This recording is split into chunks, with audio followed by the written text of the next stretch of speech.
Ik ben Diederik de Loo, geboren en getogen hier op dit schitterende huis.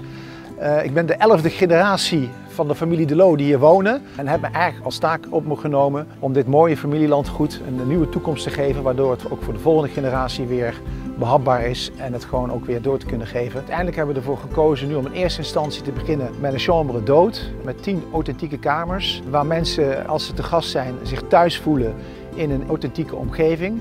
En de 10 kamers die zijn allemaal voorzien van nieuwe badkamers, van alle hedendaagse comfort, maar uiteindelijk ingericht met een eigen smaak. Iedere kamer is apart, met verschillende thema's, met de oude meubels die weer een plek krijgen. En op die manier proberen we eigenlijk een stukje comfort te geven aan de gasten die dat zoeken, maar tegelijkertijd ook een stukje authenticiteit, dat ze niet het idee hebben dat ze een hotel zijn. Nee, dat ze te gast zijn en slapen bij de familie die hier oorspronkelijk altijd geweest is.